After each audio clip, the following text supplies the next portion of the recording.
اعوذ باللہ من الشیطان الرجیم، بسم اللہ الرحمن الرحیم۔ قرآن شریف میں قرب قیامت کی کئی نشانیاں بیان کی گئی ہیں، اور اسی میں سے ایک نشانی یاجوج ماجوج کا ظہور ہے۔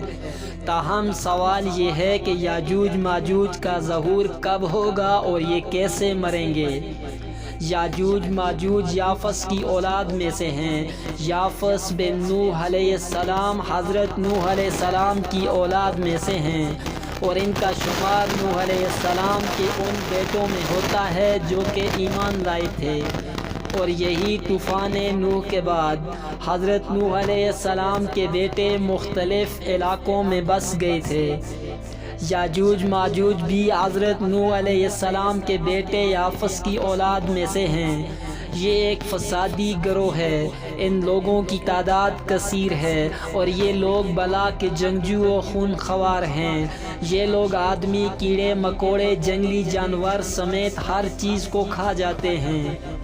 رقم ہے کہ جب ان کے ظلم و ستم کی شکایت آبادی والوں نے حضرت ذوالقرنین سے کی تو ذوالقرنین نے دو پہاڑوں کے درمیان بنیاد کھدوائی، اور جب پانی نکل آیا تو پگھلائے ہوئے تانبے اور گارے سے پتھر جمائے گئے، اور لوہے کے تختے اوپر نیچے چن کر ان میں لکڑی اور کوئلہ بھر دیا گیا، اور پھر اس میں آگ لگا دی گئی۔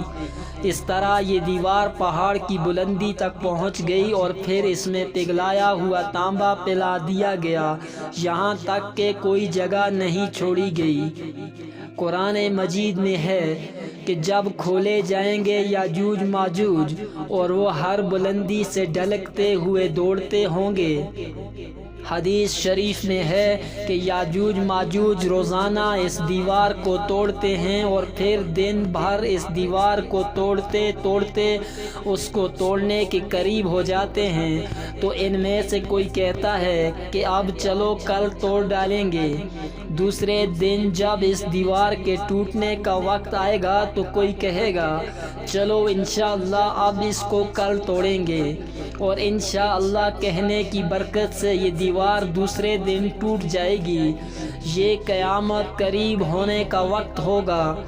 دیوار ٹوٹنے کے بعد یاجوج ماجوج نکل پڑیں گے اور زمین میں ہر طرف فتنہ و فساد کریں گے، تاہم یہ مکہ مکرمہ اور مدینہ میں داخل نہیں ہو پائیں گے۔ پھر بعد میں حضرت عیسیٰ علیہ السلام کی دعا سے ان کے جسم میں کیڑے پڑ جائیں گے، جس سے یہ ہلاک ہو جائیں گے۔ وَمَا عَلَيْنَا إِلَّا الْبَلَاغُ الْمُبِينُ۔